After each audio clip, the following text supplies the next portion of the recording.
Vedant's Wellness Center, where food become your medicine. Call 905-944-664. Hi guys, welcome to I dream. నేను మీ చాణక్య. కేవలం 8 రోజుల కోసం అని చెప్పేసి అంతరిక్షంలోకి వెళ్ళిన సునీతా విలియమ్స్ అండ్ విల్మోర్, మరి వాళ్ళైతే సుమారు ఎక్కువ రోజులు అంటే ఎవరు ఎక్స్పెక్ట్ చేయని విధంగా కూడా మరి ఎన్నో రోజులు ఉండి మరి వాళ్ళని ఫైనల్గా కూడా మరి మన భూమి మీదకి కూడా తీసుకొని వచ్చారు. వచ్చిన తర్వాత వాళ్ళకు వచ్చే కాంప్లికేషన్స్ కానీ అండ్ అక్కడున్న క్లైమేటిక్ కండిషన్స్కి తగ్గట్టు వాళ్ళు ఎలా ఇన్ని రోజులు సర్వైవ్ అయ్యారు, వాళ్ళ ఫుడ్ కానీ ఇలా చాలా డౌట్స్ అనేది కూడా ఉన్నాయి కదా. మరి వీటన్నిటి గురించి కూడా మనతో పాటు డౌట్స్ అన్ని కూడా క్లారిఫై చేయడానికి ఇప్పుడు మనతో పాటు కూడా ఉన్నారు మరి ప్రముఖ న్యూరో సర్జన్ మరి డాక్టర్ రంగనాథన్ గారు. మరి సార్ని అడిగి తెలుసుకుందాం. Hi sir. నమస్తే సార్. నమస్తే సార్. సునీతా విలియమ్స్ అండ్ అలాగే విల్మోర్ వీళ్ళిద్దరు కూడా కేవలం 8 రోజుల కోసమని వెళ్ళి చాలా రోజులు ఉండేసి వచ్చారు. అది కూడా కొన్ని టెక్నికల్ ఇష్యూస్ వల్ల వాళ్ళు తిరిగి రాలేకపోవడము అండ్ ఒక రకంగా రాలేకపోవడం అనేది వస్తారా రారా అనే ఒక డైలమాలో కూడా చాలా రోజులు ఉండిపోయాం. మధ్యలో మనం కూడా ఒకసారి ఒక వీడియో అనేది కూడా చేసాం, వస్తారా రారా వీళ్ళు అంటే. అలాంటి వాళ్ళను కూడా సక్సెస్ఫుల్గా భూమి మీదకి కూడా తీసుకొని వచ్చారు. భూమి మీదకి తీసుకొని వచ్చిన తర్వాత వీల్ చైర్లో వెళ్తూ కూడా చాలా హ్యాపీగా కూడా మరి చెయ్యి ఊపుతూ కూడా వెళ్ళారు. మరి వాళ్ళ హెల్త్ కాంప్లికేషన్స్ కానీ భూమి మీదకి వచ్చిన తర్వాత ఎలా ఉంటాయి ఏంటి సార్? నా పద్ధతి ఏమిటంటే ఇప్పుడు పాజిటివ్ మాటలు ముందు చెప్పుకోవాలండి, నెగిటివ్ మాటల తర్వాత మాట్లాడతాం. Okay sir. పాజిటివ్ మాటలు అంటే 9 నెలలు అంతరిక్షంలో ఉండి 59 సంవత్సరాల స్త్రీ, 68 సంవత్సరాల ఒక మగవాడు అంత ఆరోగ్యంగా భూమి మీదకి దిగి చేతులు ఒప్పుకుంటూ సంతోషంగా వెళ్ళడం అనేది సైన్స్కి దాని వెనుకున్నటువంటి అందరి వ్యక్తులకి మనం జేజేలు పలకాల్సిన సమయం అనిపిస్తుంది. ఎందుకంటే వారిద్దరు కూడా అక్కడ ఉండగా ప్రతిరోజు ఇదే మాట, 8 రోజులు అనుకుని 8 నెలలు అయిపోయింది, 9 నెలలు అయిపోయింది, ఎప్పుడు వస్తారు, ఏంటి వస్తారా రారా. మరి సైన్స్ టెక్నాలజీ కానీ ఇదే కానీ ఇంత ప్రగతి లేకపోతే ఏ మాత్రం ఇబ్బంది లేకుండా మ్యాథమెటికల్ ప్రెసిషన్ అంటే ఏమిటి, గణితం ప్రకారం ఈడిటి అంటే ఏమిటి, eastern day light zone time అంటే అమెరికాలో టైం, ఈస్టర్న్ పార్ట్ ఆఫ్ అమెరికాలో ఆ టైం కింద వాడుతూ ఉంటారు. మన దేశంలో అయితే ఐఎస్టీ స్టాండర్డ్ టైం. 5:37 మధ్యాహ్నం నిన్న అంటే మంగళవారం వాళ్ళ ప్రకారం, తెల్లవారి మనకి దిగాలి అని వాళ్ళు లెక్కలేశారు. అక్కడ 5:37 దిగారు. భారత కాల ప్రమాణం ప్రకారం 3:27 తెల్లవారి మనం అందరం నిద్రపోతున్న భారతీయులందరూ నిద్రపోతున్న సమయంలో అక్కడ దిగారు. అంటే ఎంత ప్రెసిషన్. అదే కాకుండా అక్కడ ఫస్ట్ హ్యాచ్ అని ఉంటుంది, అంటే దానికి ఒక డోర్ ఉంటుందట. ఇన్నాళ్ళు ఏదైతే ఇంటర్నేషనల్ స్పేస్ స్టేషన్కి స్పేస్ క్యాప్సూల్కి ఏదైతే స్పేస్ క్రాఫ్ట్ వీళ్ళు వెనక్కి తిరిగి వచ్చేది SpaceX 9 ఫస్ట్ దానికి దీనికి ఏదైతే ఉందో డోర్ క్లోజ్ చేయాలి. అది 11:50 అంటే వాళ్ళ టైం మనం చెప్పుకుందాం మాటిమాటికి భారత కాలం అనుకుందాం. దానికి దగ్గరగా ఒక 9 గంటల సమయం అనుకోండి డిఫరెన్స్. అది అయిన తర్వాత 12:05 అన్డాకింగ్ అయిపోయింది. అంటే ఇన్నాళ్ళు కూడా ఏదైతే స్పేస్ క్రాఫ్ట్ ఏదైతే ఉందో ఇంటర్నేషనల్ స్పేస్ స్టేషన్ నుంచి ఎక్కడికి బయట పోకుండా అనుకో డాకింగ్ సిస్టమ్ అని ఉంటుంది, అంటే లైక్ కనెక్షన్. మీరు అది చూడాలి. SpaceX 10 క్రూతో వెళ్ళి ఇంటర్నేషనల్ స్పేస్ స్టేషన్కి డాకింగ్ అన్నది ఏదైతే మహానుభావుడు మహామేధావి ఎలాన్ మస్క్ తాలూకా స్పేస్ షిప్పే. ఆ వీడియో చూస్తే అసలు వాళ్ళు గగ్గుపాటు కల్పిస్తూ ఉంటాయి. అది అలా దాని లోపల ఏది ఒక చేప లోపల నోటి గుహ లోపలికి వెళ్ళినట్టుగాను దానికి అనుసంధానం అవ్వడం. ఎక్కడ బ్యాక్గ్రౌండ్ ఎక్కడ ఏంటంటే భూమండలం చాలా అందంగా కనబడుతుంది. ఈ స్పేస్ క్రాఫ్ట్కి చుట్టూ కూడా మేఘాలు. అంటే అసలు ఆ సీన్ చూస్తేనే తెలిసేటట్టు అంత సంతోషంగా ఉంది ఆ సీన్. ఇంకొక మాట చెప్పుకోవాల్సింది ఎందుకు అని అంటే టెక్నాలజీ ఎంత తాలూకా పెరిగిందని చెప్పడానికి. ఈ స్పేస్ క్రూ 10 ఏదైతే ఉందో నిజానికి ఏమిటంటే జనవరి ఎండింగ్లో మహానుభావుడు డొనాల్డ్ ట్రంప్ గారు ఆయనకి ఒక చిన్న రిక్వెస్ట్, ఒక ఆదేశం ఇచ్చాడు మస్క్ గారికి, నువ్వు ఎలాగైనా వాళ్ళని తీసుకురావాలి అబ్బాయి అని. ఆయన ఆ రోజు నుంచి అదే పనిలో ఉన్నాడు. కానీ ఏదైతే కొత్త స్పేస్ క్రాఫ్ట్ను పంపించాలని అతని ప్రయత్నాలన్నీ బొమ్మయ్యాయి. యా. దాంట్లో ఏవో టెక్నికల్ ఇష్యూస్ వచ్చాయి. సో అది లేట్ అయిపోతూ ఉంది. ఇంక రోజు ట్రంప్ గారు అడుగుతున్నారు ఆయన. అందుకని ఆల్రెడీ ఇంతకుముందు వాడిన ఇంకొక స్పేస్ క్రాఫ్ట్ని కొన్ని రిపేర్లు చేసి వాళ్ళని పికప్ చేయడానికి పంపించారు. ఎందుకు అక్కడ సిచ్యువేషన్ ఏంటంటే ఇలాగ వెళ్ళిపోయి ఇలా వచ్చేయడానికి లేదు. ఒకసారిగా అంతరిక్షంలోకి ఎవరైనా వ్యోమగాములు వెళ్తే 6 నెలల సమయం ఉండాలి ఎక్కువ.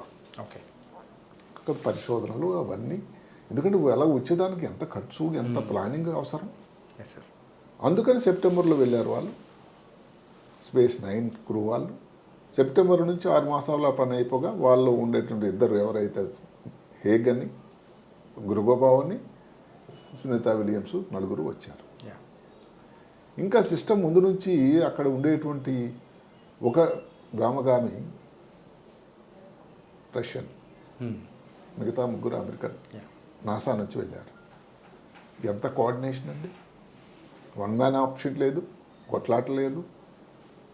మళ్ళీ దిగినప్పుడు కూడా నిన్న మీరు అబ్జర్వ్ చేస్తే ఫ్లోరిడాలో ఎవరైతే అందరికంటే యంగ్స్టరు ఫస్ట్ టైం ఎవరైతే వెళ్ళాడో అతని పేరు గురుగావ్. ఆయన మొదటిసారి వెళ్ళాడు అంతరిక్షానికి. ఓకే. ఆయనకు ముందు ఇచ్చారు మీరు బయటకు వెళ్ళండి ఎస్కేప్ అవ్వడానికి, ఏది స్పేస్ క్యాప్సూల్ నుంచి బయటకు రావడానికి. తర్వాత వచ్చింది నిక్ హేగ్, తర్వాత విలియమ్స్, లాస్ట్లో విల్మోర్. అక్కడ కూడా వీళ్ళు సీనియర్లు ఏదో తోసుకొని వెళ్ళిపోవడం లేదు చూసారా. ఆ సిస్టమేటిక్ పద్ధతి అందరికీ నచ్చింది. సరే స్పేస్ ఎక్స్ ఏదైతే అధినేత మస్క్ వారికి స్వాగతం పలికాడు, వెల్కమ్ హోమ్ అని కాలిఫోర్నియా నుంచి వాళ్ళ రేడియో స్టేషన్ నుంచి. ఇవన్నీ విషయాలు చూస్తూ ఉంటే ఎంత ప్రెసిషన్ అంటే, ఇంకొక 2 మాటలు మనం అన్లాకింగ్ నుంచి ఏదైతే అన్డాకింగ్ అయిపోయింది. అక్కడ నుంచి 16 గంటల సేపు ప్రయాణం స్పేస్ క్యాప్సూల్. తర్వాత 7.5 నిమిషాలకి, 7.5 నిమిషాలంటే 7.5 నిమిషాలే ఈ థ్రస్టర్స్ ఓపెనింగ్ ఫైరింగ్ అని అంటారు. ఓకే. అదైనా ఇంకొక 27 నిమిషాలకి ఫ్రీ ఫాల్. అంటే ఫ్రీ ఫాల్ అంటే ఆ టైంకి దగ్గర ఆల్మోస్ట్ మన ఈ అట్మాస్ఫియర్లోనికి వచ్చేస్తుంది అన్నమాట క్యాప్సూల్. ఏది మన గ్రావిటీ అప్పటికి మొదలవుతుంది. భూమి ఉపరితలం అంటారు. అక్కడికి ఎక్కడైతే మన అట్మాస్ఫియర్ కనబడుతుందో అక్కడ వరకు 27 నిమిషాలు ఫ్రీ ఫాల్. అక్కడ 16, ఇక్కడ 27, అక్కడ ఒక 7.5 మీరు లెక్క వేసుకోవచ్చు. తర్వాత లాస్ట్ 12 మినిట్స్ పారాచూట్స్ ద్వారా దాని నుంచి బయటకు ఎక్కడికి వచ్చారు, ఫ్లోరిడాలోని గల్ఫ్ కోస్ట్లో. టైం అంటే టైం ప్రిసైజ్. ఇంకొక మాట అందరూ గమనించలేదు, ఇది నిజానికి ఇది ఏమిటంటే ఒక రోజు తర్వాత రావాలి, ముందు ప్లాన్ అది. ఓకే. అయితే అది ఎంత ప్లానింగ్ నాసా అది మెచ్చుకోవాలి. ఏంటంటే 1కి 2 సార్లు అప్పటికి అట్మాస్ఫియర్ ఏదైతే సీలో ఈ ఫ్లోరిడా కోస్ట్లో ఉండేటువంటి అట్మాస్ఫియర్ ఒక రోజులో ఏమైనా మారుతుంది అని వాళ్ళకి అనుమానం వచ్చింది. ఒకరోజు అప్పటికప్పుడు అబ్బాయిలు మీరు సర్దుకోండి అని చెప్పేశారు. ఓకే. ఇన్ఫ్యాక్ట్ చెప్పాలంటే రేపు రావాల్సిన వాళ్ళు ఒరిజినల్గా రావాల్సిన. అదే కాకుండా ఇంకొక పద్ధతి ఉంది, హ్యాండ్ ఓవర్ పద్ధతి అని ఉంది. అంటే ఇప్పుడు మనకి డ్యూటీలు ఎక్కడైతే ఉంటాయో షిఫ్ట్లు అని ఉంటాయి చూసారు.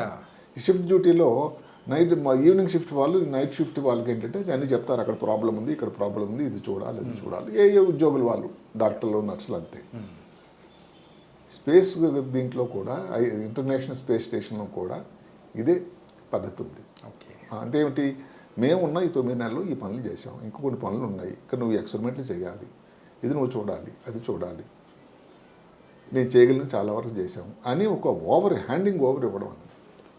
అది యాక్సెప్టెడ్ నామ్స్ ఏంటంటే 5 రోజుల ప్రక్రియ. అది ఒక్కరోజు కట్ చేసేసారు. అంటే కేవలం 4 రోజులు మాత్రమే చేశారు. ఓకే. మనం వెళ్ళిపోవాలి తొందరగా.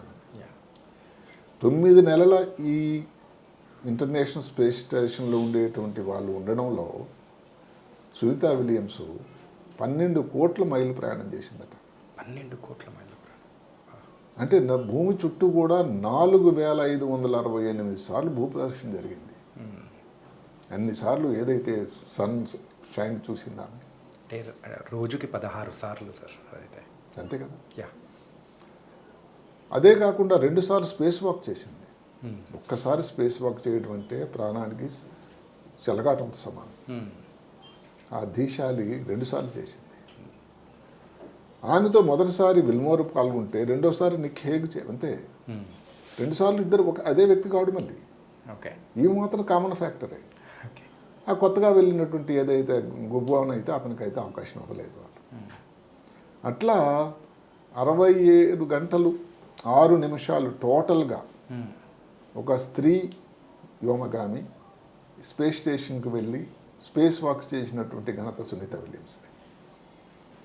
ఇప్పుడున్నటువంటి 278 రోజులు 6 గంటలు, ఇంతకుముందు 2 సార్లు వెళ్ళింది కలిపితే 608 రోజులు టోటల్గా వారి రికార్డు అన్నది సెకండ్ లేడీస్లో సెకండ్ ప్లేస్ స్థానం. మొదటి లేడీ 675 రోజులు. అంటే ఇవన్నీ చూస్తుంటే అది ఎట్లా అనిపించదు. ఇప్పుడు మీరు అడిగినటువంటి ఏదైతే ఉందో తేడాలు వచ్చిన తర్వాత ఏమైనా ఇబ్బందులు ఉంటాయంటే ఉంటాయి. అవి వెళ్ళే ముందు కూడా దానికి చాలా కట్టుదిట్టమైనటువంటి పక్కడ్బందీ పరీక్షలు చేస్తారు. అందులో కానీ ఎవరైనా ఫిట్గా లేకపోతే అసలు పంపించరండి. హోస్టల్లోనే దానికి పెద్ద వ్యవస్థ ఉంది. అక్కడ ఒక లో gravity almost zero gravity situation create చేస్తారు. ఈ ఇంటర్నేషనల్ స్పేస్ స్టేషన్కి వెళ్ళే వాళ్ళకి కంటి పరీక్షలు అన్నీ జరుపుతారు. ఒక బోసిటీ అని ఉంటుంది, టోనోమీటర్ ఉంటుంది, ఫండోస్కోప్ అని ఉంటుంది, కంటి చూపు ఎలా ఉంది టెస్ట్ చేస్తారు. అక్కడ మళ్ళీ రేడియేషన్లో కానీ క్యాన్సర్ రావచ్చు కదా, కాబట్టి స్త్రీలు అన్నట్టయితే మ్యామోగ్రఫీ, మగవాళ్ళకైతే కొలనోస్కోపీ, లేకపోతే ప్రాస్టేట్ గ్రంథి నుంచి క్యాన్సర్ రావడానికి ఏదైనా అవకాశం ఉందా, రక్తం తాలూకా ఎలా ఉంది పరిస్థితి. ఆ గ్రావిటీలో లో గ్రావిటీ జీరో గ్రావిటీ క్రియేషన్ ఏదైతే క్రియేట్ చేశారో హూస్టన్లో అలాంటిది అక్కడ రెప్లికేట్ అవుతుంది. కాబట్టి దానివల్ల ఏదైనా రక్తంలో తేడా వచ్చిందా, వస్తుందా, ఇలాంటివి. అదే కాకుండా ఎంఆర్ఐలు వెళ్ళే ముందు ఎంఆర్ఐ, తర్వాత మళ్ళీ వచ్చిన తర్వాత మళ్ళీ ఎంఆర్ఐ, ఇవన్నీ కూడా టెస్టులు చేసిన తర్వాతే వాళ్ళని పంపిస్తారు. అంటే అంత పకడ్బందీ కట్టుదిట్టమైనటువంటి శాస్త్ర సమ్మతమైనటువంటి విధానం. అందువల్ల ఇన్ని చేసి కూడా ఒకటి స్త్రీయా పురుషుడా కొన్ని తేడాలు ఉన్నాయట. ఎన్ని రోజులు ఉన్నారు, ఇంతకుముందు ఎంత చేసిన ఎక్స్పీరియన్స్, ఎన్నిసార్లు స్పేస్ వాక్ చేశారు, ఈ విషయాల మీద ఈ కాంప్లికేషన్స్ ఏదైతే మీరు అడిగారో అవి ఆధారపడి ఉంటాయి. ఇప్పుడు భూమి మీదకి వచ్చారు, అందరూ సంతోషం. భారత ప్రధాని కూడా ఎంతో ఆమెకి వెల్కమ్ చెప్పారు. అది మార్చి 1 నాటి మెసేజ్ ఏమిటంటే, మీరు చాలా దీశాలి, మీరు మీ భారతదేశ సంతతిగా మాకు ఎంతో గౌరవంగా ఉంది. దానికి తోడు ఆమె ఏంటంటే Gujarat state Mehsana district Julsan village, ఆ ఊర్లో అందరూ కూడా ఎప్పుడు సునీత దిగుతుంది అంటే నా 3 గంటల 27 నిమిషాలకు కొంతమంది నిద్రపోకుండా భారతదేశంలో కూడా ఎదురు చూశారట. ఆ చేతి ఊపిన తర్వాత వాళ్ళందరూ సంతోషం పడ్డారు. విలేజ్లో అహ్మదాబాద్లో హవన్లు చేశారు. అమెరికాలో 21 టెంపుల్లో పూజలు చేశారు. విల్మోర్ కోసం ఏదైతే ఆయన ఉండే హోస్టల్లో బాప్టిస్ట్ చర్చిలో ప్రేయర్స్ చేశారు. అంటే వీళ్ళందరి ప్రేయర్స్, గుడ్ విషెస్, వెల్ విషర్స్తోని సైన్స్ తాలూకా ప్రగతి కలిపి వాళ్ళు హాయిగా వచ్చేసారు. కాంప్లికేషన్ మనం చెప్పుకునే ముందు నాకు ఈ విధం జరిగిన విధానం బట్టి వాళ్ళకి ఏ కాంప్లికేషన్ రావని నాకు అనిపిస్తూ ఉంది. ఎందుకు సార్? ఎందుకు అని అంటే వాళ్ళంత దేశాలను ఎదుర్కొన్న శక్తి వాళ్ళకు ఉంది నాకు అనిపిస్తుంది. ఓకే. అంటే కాంప్లికేషన్ రావడం ఎవరి చేతిలో లేకుండా, ఉదాహరణకి కంట్లో చూపే అనుకోండి. ఇప్పుడు 3 అక్కడ ఇబ్బందులు ఏమిటంటే స్పేస్లో ఒకటి మైక్రోగ్రావిటీ, రెండోది రేడియేషన్, మూడవది లోన్లీనెస్. ఓ చిన్న ఏరియాలో ఇంతమంది ఉండాలి. ఇన్ఫాక్ట్ చెప్పాలంటే ఈ రూమ్ అయినా ఉంటుందేమో. లేదు, football ground, American football ground అంత అది. ఓకే. స్పేస్ స్టేషన్ తాలూకా సైజు. కాకపోతే ఐఎస్ఎస్ అనే వాళ్ళు ఇంటర్నేషనల్ స్పేస్ స్టేషన్ అది. రెండోది దానిలో 6 బెడ్స్ ఉంటాయి, ఉండేవి 2 వాష్రూమ్లు. అంటే ఎంత అడ్జస్ట్మెంట్ కావాలండి. ఎవరి పని వాళ్ళు, మ్యాథమెటికల్ ప్రెసిషన్. ఎవరు నువ్వు సరిగ్గా చేయలేదని ఎక్కడ కోప్పడం అదేం లేదు. అసలు ఎక్కడ కూడా స్పేస్ స్టేషన్లో ఏ మతం వాళ్ళు ఉన్నా, లేకపోతే ఏ దేశం వాళ్ళు ఉన్నా కూడా ఏది నా భూముల మీద ఉన్నప్పుడు వాళ్ళకి రష్యా వాళ్ళకి అమెరికా వాళ్ళకి పొరపచ్చాలన్నా కూడా స్పేస్ స్టేషన్లో పొరపచ్చాలతో అసలు ఏ మాత్రం కూడా కనబడలేదు. అంటే ఇవన్నీ దాటిన తర్వాత భూమిని మనుషులు మారిపోతున్నారు. కలిసి పని చేయటమే, కలిసి కట్టు, ఒకరి కష్టాలను ఒకరిని షేర్ చేసుకోవడం. అందుకని ఇప్పుడు స్పేస్ క్రూ 10 వాళ్ళు వెళ్ళేసరికి వీళ్ళందరూ వాళ్ళకి వెల్కమ్ చెప్పి షేక్ హ్యాండ్లు ఇచ్చుకొని కొంచెం బాధపడుతూ మేము వెళ్ళిపోతున్నాం ఇక్కడి నుంచి అని, మీరు చూసుకోండి అని. దానికి తోడు ఏదైతే సైన్స్ తాలూకా ప్రగతికి ఏదైతే ఉందో వాళ్ళు చేసినటువంటి పనితనం తరతరాలు ఏదైతే భావితరాల్లో ఎక్కడెక్కడైతే వ్యోమగాముల గురించి చరిత్ర ఉంటుందో సునీతా విలియమ్స్ చరిత్ర ఉంటుంది. ఓకే. ఎందుకంటే ఈ ఉన్న 9 నెలల్లో ఖాళీగా కూర్చోలేదండి వాళ్ళు. 150 సైంటిఫిక్ ఎక్స్పెరిమెంట్లు చేశారు, 900 గంటల్లో రీసెర్చ్ చేశారు. అంటే అక్కడ ఏదైనా క్యాన్సర్ వచ్చే అవకాశం ఉందా, లేకపోతే అక్కడ ఏమైనా చెట్లు పెరుగుతాయా, ఉంటే ఎలా పెరుగుతాయి, కొన్ని ఆటో ఇమ్యూన్ డిజార్డర్స్ అంటే ఈ శరీరానికి ఏది ఇమ్యూనో సిస్టమ్ తేడాలో రావడం వల్ల ఏదైనా జబ్బులో అవకాశం ఉందా, అక్కడ కానీ దాని ఉపరితలం మీద నుంచి కొన్ని శాంపుల్ తీశారు. ఓకే. అక్కడ కానీ ఇన్ఫెక్షన్ ఏమైనా క్రిములు ఏమైనా ఉన్నాయా, ఎందుకంటే ఐఎస్ఎస్ అన్నది టోటల్లీ స్టెరైల్ ఏరియా, అసలు ఎక్కడ ఇన్ఫెక్షన్ రాదు. ఓకే. ప్రాబ్లం వల్ల అదే అక్కడ అంత గొప్ప పక్కా ఏరియాలో ఉండి అంటే ఇమ్యూనో సిస్టమ్ టోటల్ ఇన్ఫెక్షన్ రాగడానికి ఆస్కారం లేని చోటది. మరి భూమి మీదకి వచ్చిన తర్వాత అలా ఉండదు కదండి, ఇక్కడ మాత్రం డిఫరెంట్. అందువల్ల సడన్గా 9 నెలల తర్వాత ఇమ్యూనో వ్యవస్థ అన్నది ఎలా బిహేవ్ చేస్తుంది అన్నది చూడాలి. ఓకే. కంటి కోసం వచ్చినట్టు కంటిలో చూపు తగ్గడం, అదే కానీ కంటి గుడ్డు తాలూకా సైజు తగ్గిపోవడం, కంటి గుడ్డు వెనక ఉండే భాగం ఫ్లాట్ అయిపోవడం, ఇవన్నీ ఎందుకంటే గ్రావిటీ తక్కువ ఉండడం వల్ల కాళ్ళలోన తొడల్లోన ఉండేటువంటి రక్తం అంతా బ్రెయిన్ లోపలికి కంటి లోపలికి వెళ్ళిపోతుంది. ఓకే. అసలు నిలబడడానికి లేనే లేదు కదండి, వాళ్ళు గ్రావిటీ లేదు, తేలాడమే. దానివల్ల కాళ్ళకి పని లేదు, కండరాలకి పని లేదు, అందువల్ల కండరాలు వీక్ అయిపోతాయి. అసలు ఒక దాని నిష్పత్తి ఏమిటంటే 20%లో ఒక నెల కానీ ది స్పేస్లో ఉంటే 20% కండరాల తాలూకా సైజు తగ్గిపోతుందట. 20%? అలాంటిది మరి 9 నెలలు ఏమవుతుందో ఆలోచించండి.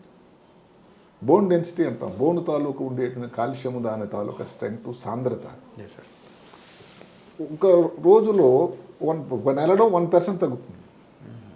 అంటే మరి 9 నెలల్లో 9%. అంటే ఎంత లెక్క పెట్టడం కాదు కానీ ఎంత ప్రాబ్లం వస్తుంది, ప్రాబ్లం చాలా డిఫర్ వచ్చేస్తుంది సార్.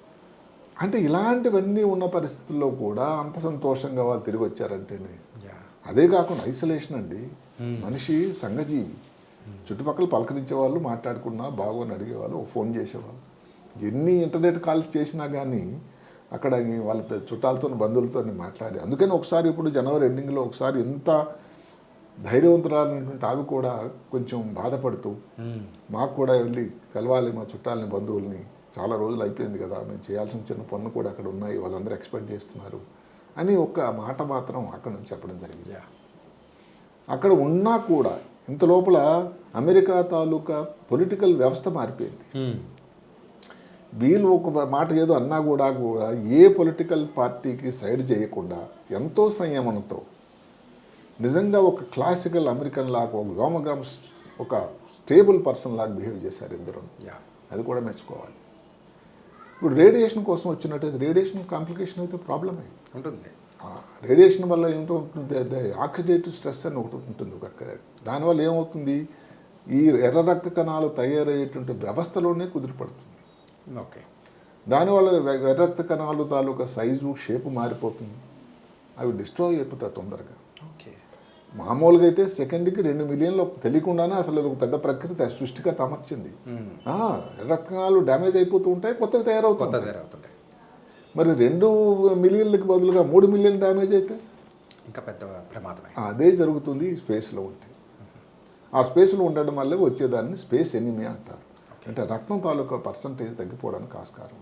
ఈ తెల్ల రక్త కణాలు అనేది కూడా పెరిగే అవకాశాలు కూడా ఉంటాయి. దానివల్ల ఇన్ఫెక్షన్ అన్నది ఇన్ఫెక్షన్ వల్ల ఉండేటట్టు అయితే ఇన్ఫెక్షన్ కానీ అక్కడ ఏదైనా కారణం, ఇప్పుడు అంత మన స్టెరైల్ ఏరియా అన్నాం, అక్కడ ఏదైనా ఒక మైక్రోబ్ చేస్తే చిన్న బ్యాక్టీరియా చేరిపోతే, అందుకే కదా పరీక్షలు దానికో సునీతా విలియమ్స్ వీళ్ళిద్దరూ చేసే పరీక్షల్లో అక్కడ కానీ ఎక్కడైనా మైక్రోబ్స్ ఉన్నాయా, అదే కాకుండా బయటకు వెళ్ళేటప్పుడు చుట్టుపక్కల ఉండేటువంటి ప్యాచ్లకి దానికి ఏవో ప్యాచ్ వర్క్ చేశారు. అన్నిటికంటే ముఖ్యం ఏంటంటే ఈ ఆస్ట్రోనాట్స్ అందరూ అక్కడ ఉండగా వాళ్ళకి పగలు తేడా తెలియటం లేదు, పగలు తెలియటం లేదు. మన ఇందాక మీరు చెప్పినట్టు 16 సార్లు సూర్యోదయము దాంతో జరుగుతుంది. అందుకని ఒక లైటింగ్ సిస్టమ్ లాగా అమర్చి ఈ ఇబ్బంది రాకుండా, అంటే మన కిందకి మళ్ళీ భూమి మీదకి వచ్చిన తర్వాత ఇబ్బంది రాకుండా తక్కువ చేయడానికి లైటింగ్ సిస్టమ్ ఒకటి అమర్చే ప్రయత్నం చేశారు. ఈ రేడియో ఫ్రీక్వెన్సీ యాంటీనా ఉంటాయి, ఏవైతే రిపేర్ చేయాల్సి వచ్చిందో అవి తీసేశారు. ఇలాంటి ఎన్నో చేసి ఆ హ్యాండ్ ఓవర్ ఇచ్చారు. ఇంతవరకు మేము చేసాము, తర్వాత మీరు చేయగలని మీరు చేయండి. ఎందుకంటే వీళ్ళు మళ్ళీ వెళ్తారా లేదా అనేది మనం చూడాలి, మనం కోరుకుందాము, ఇంకా మళ్ళీ వెళ్ళాలి వాళ్ళని. నేను వెళ్ళినా ఆశ్చర్యపోను, ఎందుకంటే వాళ్ళ పద్ధతి అది. కానీ 59 ఇయర్స్ సార్. ఆమె ఇంకోసారి 80 ఇయర్స్ వెళ్ళింది. ఫుల్టన్ అని ఒక ఆమె, ఫంక్ అని ఒక ఆమె 80 ఇయర్స్ అప్పుడు లేడీ వెళ్ళింది. ఓకే. ఇప్పుడు లేదండి, అంతరిక్షానికి అద్దులు లేవు, ఎల్లలు లేవు. ఆ ధైర్యం అంతే, మొండి ధైర్యం కూడా అనను. ఏమవుతుంది, సైన్స్ ప్రకారం నేను సైన్స్ నమ్ముకున్నాను, శాస్త్రం బాగా మెరుగైంది, సిస్టమాటిక్స్ ఎక్కువైనాయి, వెళ్ళి వచ్చేస్తాం అనుకోండి. 80 సంవత్సరాలు అప్పుడు ఒక స్త్రీ ప్రయాణం ఎక్కది, ఊరు దాటి పక్క ఊరు వెళ్ళడానికే కష్టమే, చాలా కష్టం. అలాంటప్పుడు అంతరిక్షానికి వెళ్ళడానికి ఎంత ధైర్యం ఉండాలండి. మీరు ఇందాక చెప్పినట్టు వాళ్ళకు ముందు ప్రిపరేషన్స్ కానీ ఎంత టెస్టులు preparation? కానీ వాళ్ళ ఇప్పుడు ఎవరో ఆరోగ్యం శుక్లా గారని ఒక భారతీయుడికి దగ్గరలో వెళ్ళడానికి ప్రయత్నం జరుగుతూ ఉంది. ఓకే. మరి ఇది ఎంత ప్రయత్నం, అక్కడికి ఏదో ట్రైనింగ్ కోసం వెళ్ళిన అందరూ సెలక్షన్ చేయరండి. పర్సంటేజ్ చాలా తక్కువ, రేషియో. ఏ స్టేజ్లో ఉన్నా కాడ అన్ఫిట్ అవ్వచ్చు. ఇంకొక మాట దీనికి ఇంకా చెప్పుకోవాలని ఏంటంటే, కొంతమంది అనుకుంటున్నారు దీనివల్ల 9 నెలలు ఉంటే వాళ్ళకి పారితోషికం బాగానే ఉంటుందిలే అని. దయచేసి ఇది కాదు. అసలు విషయం ఏంటంటే, వీళ్ళకి అమెరికాలో ఒక సిస్టమ్ G215 అని, అంటే హైయెస్ట్ పేడ్ సాలరీడ్ ఎంప్లాయీస్ అట. ఆ గ్యాటరీ కింద వస్తారు. ఓకే. అంటే వ్యోమగాములకి ఎంత ఇంపార్టెన్స్ అర్థం చేసుకోండి. అదేది మీరు 6 రోజులు వెళ్ళండి, 8 రోజులు వెళ్ళండి, నెల రోజులు వెళ్ళండి, ముందు అగ్రిమెంట్ ప్రకారం అంతే. మరి 6 రోజులు అయిపోయిన తర్వాత మిగతా ఈ 272 రోజులకి రోజుకి $4 అట అంతే. ఓకే. దానివల్ల వచ్చేది వాళ్ళకి టోటల్గా అమౌంట్ పెద్ద మారిపోవట్లేదు. ఏదైతే దగ్గర 93,000 మిలియన్లు లేకపోతే 9300 అలాగే లేకపోతే 1,000, 2,000, 1,200 ఏదో మొత్తం మీద ఒక ఫిగర్ ఉంది. అలాంట్లో వీళ్ళిద్దరికి కూడా పారితోషికం వస్తూ ఉన్నారు. దానివల్ల ఏంటి, సెపరేట్గా ఎక్కువ ఉండడంలో మాత్రం రోజుకు $4 ఏంటి వాళ్ళ మెయింటెనెన్స్కి, వాళ్ళకి చిన్న చిన్న విషయాలకి. అంటే ఈ లెక్కన మన ఇండియన్ కరెన్సీలో తీసుకుంటే $420. అంతే. అంటే అదేదో దానివల్ల ఇంకా వచ్చేసింది. అంత రిస్క్కి, అంటే రిస్క్ ప్రపోర్షనేట్ టు రిస్క్ వాళ్ళకి వచ్చేటువంటిది ఇది ఎక్కువ అంటే నా ప్రకారం చాలా తక్కువ. కానీ వాళ్ళు వెళ్ళింది కూడా డబ్బుల కోసం కాదు, మేధస్సు. అదే చెప్తున్నాను. ఇంకోటి ఏంటంటే అందరూ కొంచెం ఆశాస్పదంగా అక్కడికి వెళ్ళడం వల్ల యంగ్ అయిపోతున్నారు అని. ఎంత అవుతుందండి యంగ్? నెలకి ఎంత అంటే 0.005 సెకండ్స్ అట. ఇది ఏముంది దాంతో చూసుకుంటే రిస్క్ ఎంత ప్రమాదం. యంగ్ అవ్వడం మాట దేవుడు ఎరుగు. అక్కడేవో కొంచెం జుట్టు చాలా షైనింగ్ అయిపోతుంది, గోళ్ళు పెరుగుతాయి, నుదురు మీద ఉన్నటువంటి ఫోల్డ్స్ తగ్గిపోతాయి, look young, you look taller.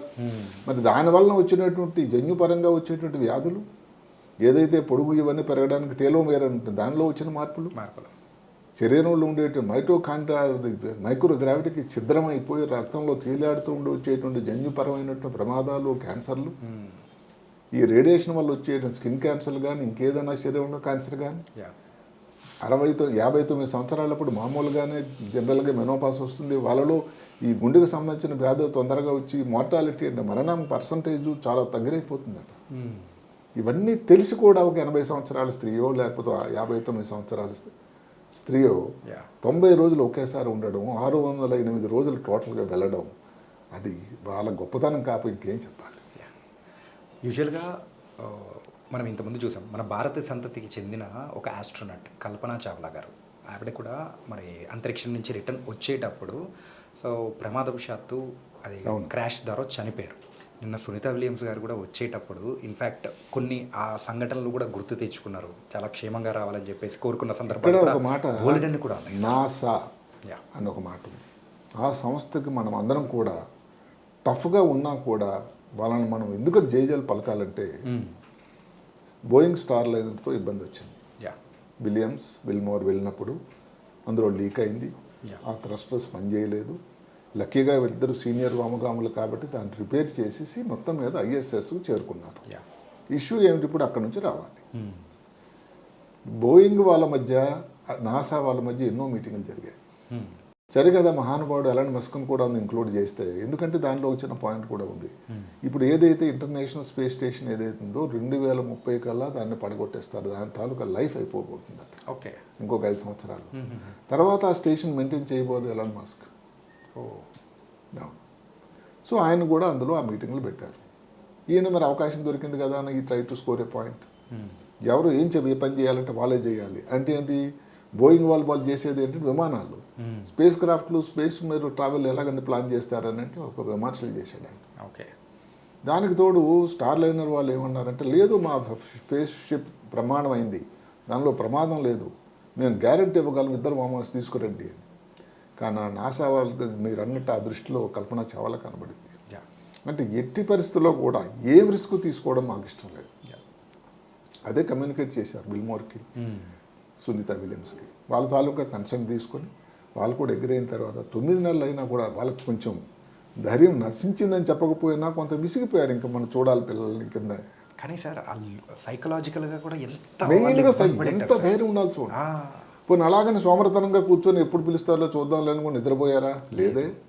900 గంటలు రీసెర్చ్ చేశారు, 150 ప్రయోగాలు చేశారు. 2 సార్లు స్పేస్ వాక్ చేసింది ఆ మహాతల్లి. అసలు ఏం చెప్పాలి వాళ్ళ గొప్పతనం. అందుకనే స్పేస్ చరిత్ర ఉన్నంత వరకు ముఖ్యంగా సునీత విలియమ్స్ భారత సంతతి స్త్రీ అని కాదండి, సువర్ణ అక్షరాలతో రాసిపోయి ఉంటుంది. ఓకే, సింపుల్గా ఒక లాస్ట్ వర్డ్ సార్, మరి సునీత విలియమ్స్ గారి గురించి ఏం చెప్తారు? చాలా ధీశాలి స్త్రీ అయినా కూడా స్త్రీకి మగవాళ్ళకి పెద్ద తేడా లేదని ఇంకోసారి రుజువు చేసింది. ధైర్యం ఉంటే ఏదన్నా చేయొచ్చు అనేటువంటి ఒకది మళ్ళీ ప్రూవ్ చేసింది. భారత సంతతి స్త్రీగా మనం అందరూ సంతోషపడవలసిన ఇంకొక గొప్ప క్షణాన్ని తీసుకొచ్చింది. యూజువల్గా వెళ్ళడానికి రావడానికి ఎంత టైం పట్టింది? అంటే 2 ఒకటేనా? కాదు, అదే కదా. ఇప్పుడు నిన్న కాదు, ఈ స్పేస్ ఎక్స్ 10 వెళ్ళినప్పుడు ఆదివారం నాడు వెళ్ళారు. 8 గంటల ప్రయాణం తర్వాత తెలిసిన 29 గంటలు. 29 గంటలు అంటే హూస్టన్ నుంచి వాళ్ళు వెళ్ళిన తర్వాత అక్కడికి చేరుకోవడానికి 29 గంటలు పట్టింది. మొన్న బయలుదేరినటువంటి ఈ వ్యోమగాములు ఏదైతే ఉన్నారు, Sunita Williams, Wilmore, Nick Hague, వీళ్ళందరూ 17 గంటల్లో వచ్చేసారు. అదేలా సార్? ఆ డిస్టెంట్ అన్నది ఎందుకంటే ఒక స్టేజ్ తర్వాత అది భూమి ఆకర్షణ లాగుతూ ఉంటుంది కదా. ఓకే, వెళ్తున్నప్పుడు మెట్లు ఎక్కడం కష్టం, మెట్లు దిగడం ఈజీ, పడిపోవడం. సో అక్కడ ఫ్రీ ఫాల్ అని ఉంది. మనం ఒక మాట చెప్పుకున్నాం, ఏదైతే ఒక దగ్గర ఒక 27 నిమిషాలు ఫ్రీ ఫాల్, దానంతా అదే వచ్చేస్తుంది స్పేస్ షిప్. ఆ టైంలోనే కంట్రోల్ చేయడం దాని దశని ఈ నాసా వాళ్ళు చేస్తూ ఉంటారు. 16 గంటలు అట్లా వచ్చేసింది. తర్వాత 12 నిమిషాలు పారాచూట్లో. సో మొత్తం మీద 17 గంటలే. అక్కడ బయలుదేరి నుంచి మనం ఏదైతే చెప్పుకున్నామో 1 గంటకి పోను ఈడిటీ అంట, చెప్పాను కదా, eastern day light zone time అని. సో దానితో చూసుకున్న పోనీ ఆ టైం ప్రకారం మనం భారత టైంలో ఏమిటంటే అది దగ్గర 10:30. మరి ఇక్కడికి ఎన్ని గంటలకు వచ్చారు? రావడం 3:45. 3:27. అంటే నేను చెప్పడం ఏంటంటే 17 గంటలు అంటే 17 గంటలు అంత ప్లానింగ్లో దిగి వచ్చారంటే ఒక్క నిమిషం ఇటు కానీ అటు కానీ తూచా తప్పకుండా జరిగింది ప్రోగ్రామింగ్ ప్లానింగ్. ఏది అక్కడ ఉండగానే ఈ డేట్లు తర్వాత పెంచేసినవి కావు. అక్కడ బయలుదేరే ముందు ఈ టైంకి బయలుదేరుతారు, ఈ టైంకి ఫ్లోరిడాలు వస్తారని అన్నీ కూడా పక్కాగా ఉన్నాయి వ్యవహారం ప్లానింగ్. అందువల్ల ఈ భూమాకర్షణ శక్తికి ఎగ్నిస్ట్గా వెళ్ళేటప్పుడు లాగుతూ ఉంటుంది, దిగేటప్పుడు ఏంటంటే దానికి అడ్వాంటేజ్ అవుతుంది. అందుకని 17 గంటలు అంటే 12 గంటల తేడా రెండింటికి. సార్ ల్యాండింగ్ విషయంలో అయితే ల్యాండింగ్ కూడా భూమి మీద కాకుండా వాటర్లో ల్యాండ్ చేశారు. ఏంది స్పెసిఫిక్ పారాచూట్స్ అన్న దానికి చాలా ఉంది పద్ధతి. పారాచూట్స్ మీద వస్తున్నారు. ఎప్పుడు కూడా ఎక్కడైనా భూమి మీద అయితే ఎంత తాకిడి అవుతుంది. అదే కాకుండా భూమికి డైరెక్ట్గా వాళ్ళు ఎక్స్పోజ్ అయితే అక్కడ మళ్ళీ ఎంత పద్ధతి. ఫ్లారిడాలో 3:27 తెల్లవారు దిగేటప్పటికి ఈ స్పేస్ షిప్ తాలూకు ఏదో అది లోపల లాగేసుకోవడానికి దాన్ని ఒక షిప్ రెడీ ఉంది. ఇట్లా వీళ్ళు దిగిన వెంటనే ఈ స్పేస్ క్రాఫ్ట్ ఏదైతే స్పేస్ ఎక్స్ 9 వచ్చిందో దాన్ని ఇందులోకి వెళ్ళిపోయింది, అట్లా లాగేసుకుంది. ఓకే, అక్కడికి వెళ్ళిన తర్వాత వాళ్ళు దిగారు ఎవరు, ఈ వ్యోమగాములు అందరూ కూడా. ఓకే, ఎందుకంటే ఆ తాకిడి ఆ ఇబ్బంది వాళ్ళకి ఏం కలగకుండా. ఇంకొక మాట అసలు ఎవరు గగుర్పొచ్చేది ఏంటంటే ఈ స్పేస్ క్రాఫ్ట్ చుట్టూ వాటర్లో దిగినంబటే ఆ తాకిడి తక్కువ ఉంటుంది. ఓకే, ప్రెషర్ కానీ ఏదన్నా చుట్టూ డాల్ఫిన్స్ తిరుగుతున్నాయట. అంటే వీళ్ళు లోపల ఉన్నారు కాబట్టి వీళ్ళకి ఏం కాదు. ఆ డాల్ఫిన్స్ ఉన్నా కూడా ఆ పక్కన స్పేస్ షిప్ లోపలికి వెళ్ళిపోవడం, ఆ తర్వాత దాన్ని అన్లాకింగ్ అయిన తర్వాత వాళ్ళు మళ్ళీ నెమ్మదిగా బయటకు రావడం. వచ్చిన వెంటనే దాన్ని రిక్లైనింగ్ చైర్స్లో తీసుకెళ్లారు. తీసుకెళ్ళిన తర్వాత అక్కడ నుంచి మళ్ళీ ఫ్లోరిడా నుంచి హూస్టన్కి మాత్రం చేరుకొని ఉంటారు. హూస్టన్లో కొన్ని పరీక్షా పద్ధతులు చేస్తారు. హూస్టన్లో అయితే వాళ్ళ చుట్టాలు బంధువులు ఒకసారి అయితే చూపిస్తారు. ఓకే, ఆ తర్వాత కొన్ని వారాల తర్వాత ఇంటికి వెళ్ళేది. అదేమిటి, ఇప్పుడు ఎవరైతే కొత్తగా మొదటిసారి వెళ్ళాడో ఆయన తొందరగా రికవర్ అవడానికి అవకాశం ఉంది. ఇప్పుడు మనకి విల్మోర్ ఇన్ని 9 నెలలు ఉన్నారు కాబట్టి వాళ్ళ కండరాలు లేకపోతే వాళ్ళ తాలూకా ఈ బోను ఈ ఊపిరితలం మీద ఏదైతే మళ్ళీ కాలు పెట్టి దానికి ఈ గ్రావిటీకి మళ్ళీ సెటిల్ అవ్వాలి, దానికోసం ఎంతో ఎక్సర్సైజ్ కావాలి. ఇవన్నీ ఇంటికెళ్ళి ఇబ్బంది పడకుండా వాళ్ళకి కొంత ట్రైనింగ్ అయ్యి వారాలు పట్టవచ్చు, ఇంకా నెలలు కూడా పట్టవచ్చు అని అందరి ఎక్స్పెక్టేషన్. అది మనం ముందు చూడాలి ఒక్కొక్క వ్యక్తి ఎలా రియాక్ట్ అయ్యారో అని దాన్ని బట్టి. మీరు ఇందాక చెప్పినట్టు మెడికల్ పరంగా అయితే ఆ కండరాల్లో ఉన్న డెన్సిటీ కానీ అన్నీ తగ్గిపోవడం, మళ్ళీ దాన్ని నార్మల్ స్థితికి తీసుకొని వచ్చిన తర్వాత వాళ్ళను అంటే నార్మల్ అయితే అక్కడ కూడా సైన్స్ ప్రకారం ఏంటంటే పూర్తిగా నార్మల్ కూడా రాకపోవచ్చు అట్లా. అయితే కనీసం తన ఉనికికి తనని కాళ్ళ మీద నిలబడడానికి ఏదైతే ఉందో, ఎందుకంటే ఈ బోన్స్లో మార్పులు కూడా ఎవరికి వస్తాయంటే ఈ వెయిట్ బేరింగ్ బోన్స్ అని ఉంటాయి. ఇప్పుడు చేతులు కూడా బోన్స్ అనుకోండి, వెయిట్ బేరింగ్ బోన్స్ కావు, దాని మీద వెయిట్ పడదు కదండి. కాలు తుటి భాగం కటివలయం ఇవైతే ఉందో బోన్స్ని వెయిట్ బేరింగ్ బోన్స్ అంటారు. ఈ మార్పులు ఈ బోన్ డెన్సిటీ తగ్గడం, అందుకని వెళ్ళే ముందు ఆ డెక్సా స్కాన్ అని చేస్తారు, వచ్చిన తర్వాత మళ్ళీ డెక్సా స్కాన్ చేస్తారు. ఓకే, హార్ట్ కోసం మళ్ళీ ఇంకొకడుగురాము 2 days తర్వాత ఎంఆర్ఐ చేస్తారు. అంటే హార్ట్ ఎలా పనిచేసింది, హార్ట్ పనితనం లేకపోయింది కదా 9 నెలలు, రక్తం స్క్వీజ్ అయిపోయింది, పని లేకుండా అయిపోయింది, నిస్తేజం అయిపోయింది, ఊపిరితిత్తులు ఏదైనా ప్రాబ్లం ఉంది. అదే కాకుండా స్పేస్ హెడేక్ అని వస్తుంది, తలనొప్పి చాలా వస్తుంది వాళ్ళకి, కంటిలో చూపు సరే కంటిలో ఉండేట నరం లోపల స్వెల్లింగ్ వస్తుంది. అవేమన్నా మార్పులు వచ్చాయా? మళ్ళీ అక్కడ ఉండగానే పాపం దానికి ఈ సెపరేట్గా ఏదైతే స్విమ్మింగ్ గ్లాసెస్ అని కాంటాక్ట్ లెన్సెస్ అని ఇవన్నీ పెట్టుకుంటారు. ఇవన్నీ పెట్టుకున్నా కూడా ఏదైనా ఇబ్బంది వచ్చిందా? ఎందుకంటే అక్కడ వయసుతో కూడా ఒక ప్రభావం కూడా కదండి. అవును సార్. అదే కాకుండా స్త్రీగా ఇందాక చెప్పుకున్నాం ఏదైతే రేడియేషన్తో వాళ్ళకి ఎఫెక్ట్ ఈ ఓవరీస్లో ఉండేటువంటి ప్రిమోర్డియల్ ఫాలికల్స్ అని ఉంటాయి, దాని మీద తేడా వస్తుంది. ఎవరైనా మంత్లీ పీరియడ్స్లో ఉన్న వాళ్ళు ఆ టైంలో కానీ వెళ్ళేటట్టయితే వాళ్ళకి తొందరగా మెనోపాస్ వస్తుంది. ఓకే, మెనోపాస్ తొందరగా రావడం వల్ల గుండె ఏదైతే ఉందో ఇబ్బందులు రావడానికి ఎక్కువ ఆస్కారం. ఇవన్నీ లెక్కలు వేసి వెళ్ళడానికి కాదు, అంతే.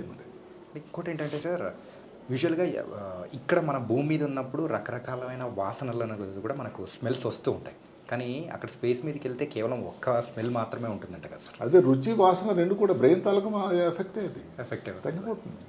మళ్ళీ వచ్చి దీనికి ఇవన్నీ సెటిల్ అవ్వడానికి టైం పడుతుంది. అక్కడ ఉన్న టోటల్గా అసలు ఏది అంతా టోటల్లీ స్టెరైల్ ఏరియా కదండి, ఏదో డ్రైయాలో తింటూ ఉంటారు అంతే, క్యాలరీస్ అంతే, బతకడానికి తినాలి అన్నట్టు క్యాలరీస్ అంతే. ఓకే, అక్కడ టేస్ట్ రుచి అన్నది వాళ్ళకి పెద్ద తెలియదు కూడా.